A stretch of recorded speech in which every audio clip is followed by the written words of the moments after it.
TRS Clips, the place you arrive at if you just want the best bits of India's smartest podcast, The Ranveer Show. Subscribe, hit that bell icon. When it comes to the dark side of this game, it's called linear growth versus exponential growth. Around the time we started the podcast, I'd contemplated switching off the English channel, just focusing on Hindi. My team made me sit down and told me what's the easiest form of content you can create. I told them, let me just sit and record these beautiful conversations I'm having with these mentors of mine and these smart people I'm meeting. Let's record it, let's release it, call it podcasts. I met Abhijit Pradhan, one of our earlier podcasts, and I told him I'm not okay with my channel not performing because I'm giving it my 200%. Why is it not performing? And his answer to me was simple.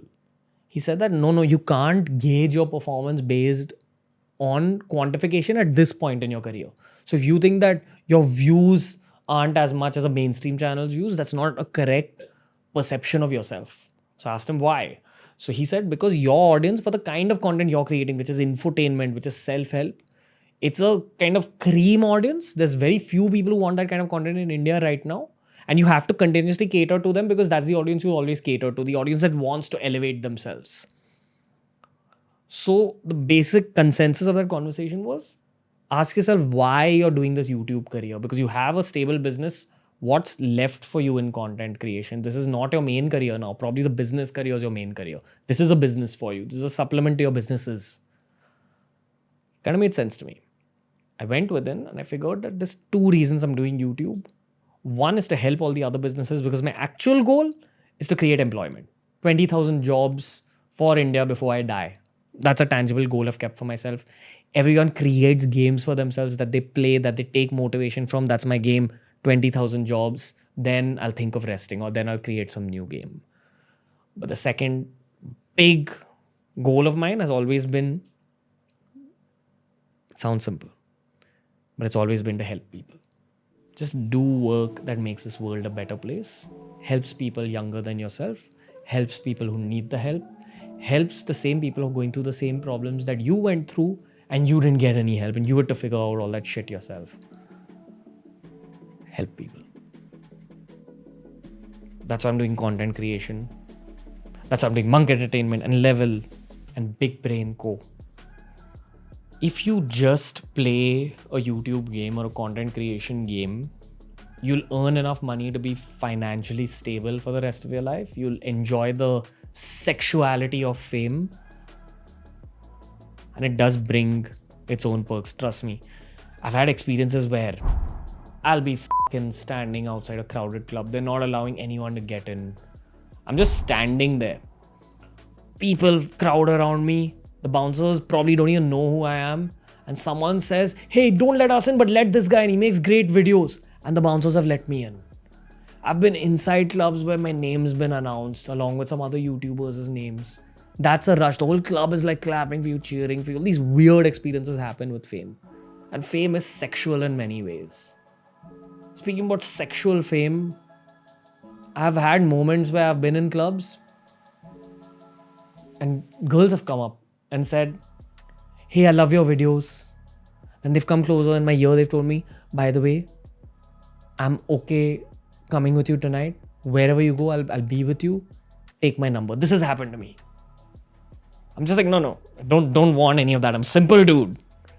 As many ladki patawing videos as we make, I'm a simple dude who believes in old school romances. But my point is, this is the sexual aspect of fame. It's very enticing. It's inviting.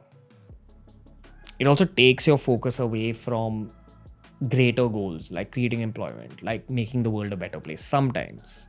Not for everyone, but definitely for some people. People get drunk with their own power. Between fame and money, I'd always choose money because money is what you can create an impact with. Money can be used to create more money. Money can be used to create businesses. Money can be used to create jobs, which is very much aligned with what I want in life. That's my personal purpose. Doesn't have to be everyone's purpose. Not everyone has to chase money. I'm chasing money because it will help fuel my long-term goals. I don't want fancy cars or helicopters or big houses.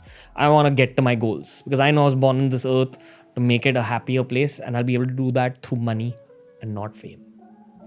With YouTube, what happens is you earn great money through your brand deals, but it's always incremental. So say you earned 1 crore in your first year, in your second year you'll earn 1.3, in your third year you'll earn 2, in your fourth year you'll earn probably 3, in your fifth year you'll earn 4.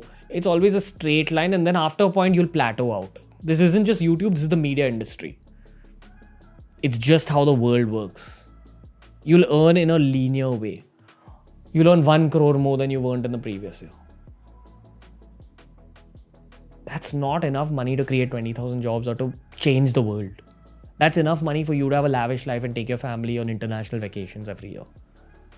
That's enough money to give you a stable life. That's not what I'm chasing. And it's okay if you are, but that's not what I'm chasing. I'm chasing exponential growth in terms of money.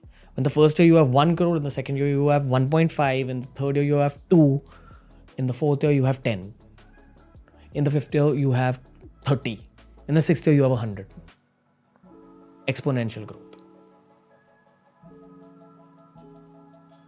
It's torture, honestly. There is an aspect of it which is torture because you have to put yourself through so much mental trauma of scaling businesses. Businesses are scaled by improving your own EQ, handling other people's egos, handling other people's EQ, coaching people, creating teams, retaining teams, troubling your own mind with financial trouble. There's too many aspects to it.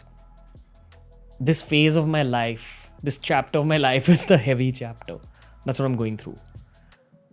We're not doing this for money. We're doing this for scale. So that 2, 3, 4 years from now, my entire team doesn't have to make YouTube videos for the sake of money.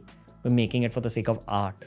We're creating the Indian Game of Thrones. We're creating the modern version of Mahabharata. We're creating all these crazy ideas that we can create without worrying about money.